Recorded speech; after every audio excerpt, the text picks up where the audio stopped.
Hello viewers, আসসালামু আলাইকুম। সবাই কেমন আছেন? আশা করি ভালো। দেশ ও দেশের বাইরে থেকে কালো জাদু তন্ত্রমন্ত্র এসকে চ্যানেলটি এই মুহূর্তে যারা দেখছেন সকলকে জানাই আন্তরিক প্রীতি ও শুভেচ্ছা। ভিডিওর শুরুতে জাতিগতভাবে প্রত্যেকটা মমিন মুসলমান ভাই বোনদেরকে জানাই সালাম, আসসালামু আলাইকুম। হিন্দু দাদা দিদির প্রতি রইল আদাব বা নমস্কার। অন্য সকল ধর্মের প্রতি আন্তরিক ভালোবাসা জানিয়ে শুরু করলাম আজকের নতুন একটা ভিডিও। বশীকরণ। বশীকরণটা সাধারণ একটা বিষয়, কিন্তু এটা যেমনি খুবই সহজ তেমনি অনেকটা কঠিন। কারণ যে জিনিস যত মূল্যবান সেটা ততটাই সস্তা, এটাই বাস্তবতা। কারণ যে মূল্যবান জিনিস সেটাকেই দেখবেন যে আবার এমন কিছু কাজে ব্যবহার করা হয় যেটাকে একবারে অমূল্যহীন বলা হয়। ঠিক আছে, তো যাই হোক, অনেকে মনে করেন যে বশীকরণ আদৌ হয় কি হয় না, অনেকে মনে করেন যে বশীকরণ হয়ই না, আবার অনেকে মনে করেন যে না বশীকরণ হয়। তো এই সমস্ত কথাগুলোর সার্বিক অর্থ হচ্ছে যে মেন যে কথা যেটা না বললেই না, আদৌ বশীকরণ সবার উপরে হয় না। আবার সবার উপরে যে হয় না এটা করলে বললে ভুল হবে। কারণ এখানে হয় সবার উপরে, কিন্তু হওয়ানো যায় না।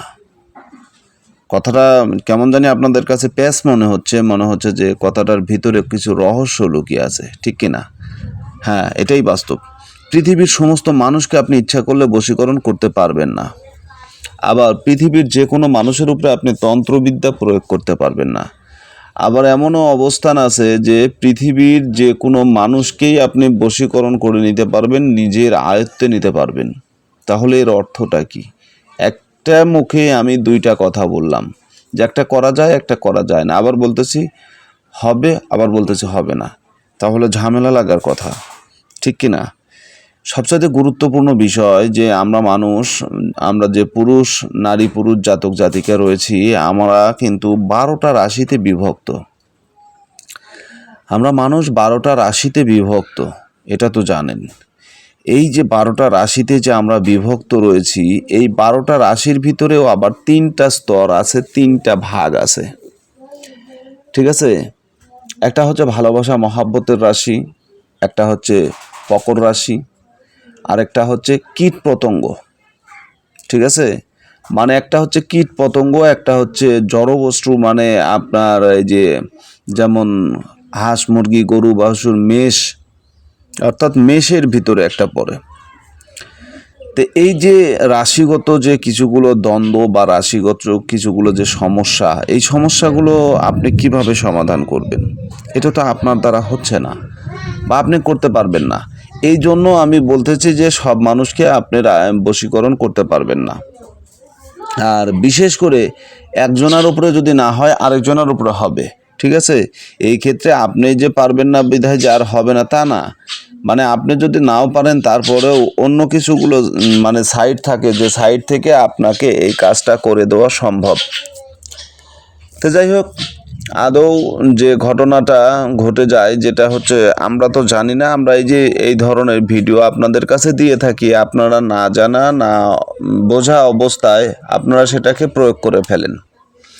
এখন আপনি যে ব্যক্তিকে বশীকরণ করার জন্য প্রয়োগ করলেন, বশীকরণ তন্ত্রবিদ্যাটা আপনি তার উপরে লাগিয়ে দিলেন, বা তাবিজ কবজ মন্ত্র যেটাই ধরেন আপনি তার উপরে করলেন, কিন্তু করার ফলে কি হলো যে হঠাৎ করে সেই ব্যক্তির উপরে আপনার এই কাজের প্রভাব আর পড়তেছে না।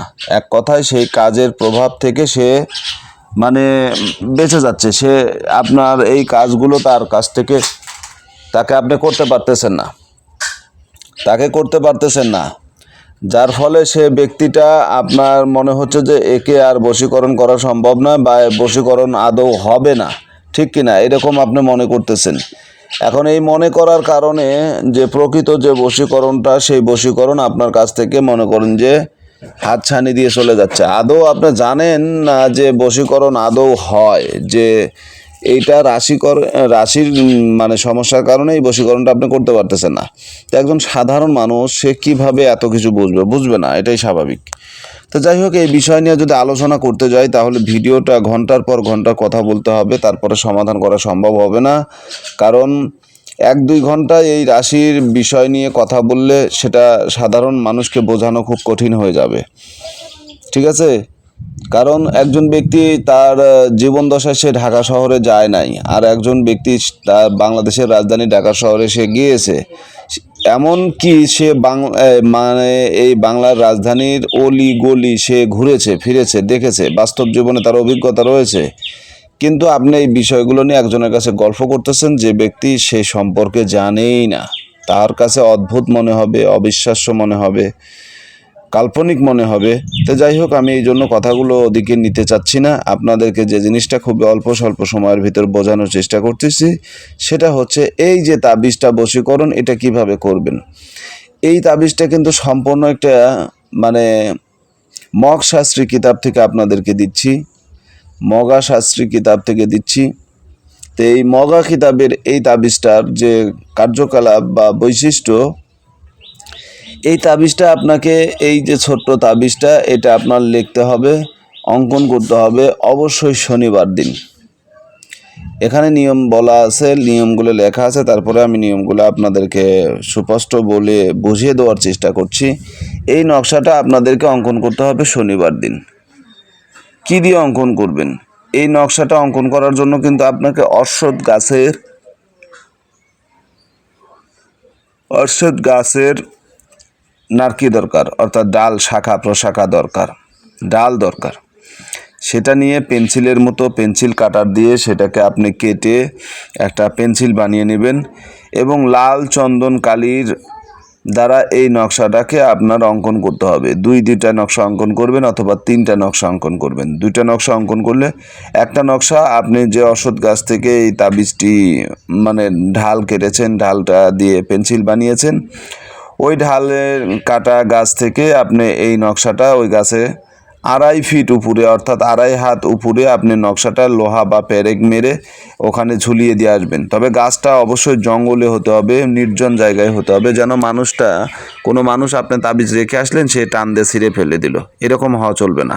ঠিক আছে, এই বিষয়টা আপনার মাথায় রাখতে হবে।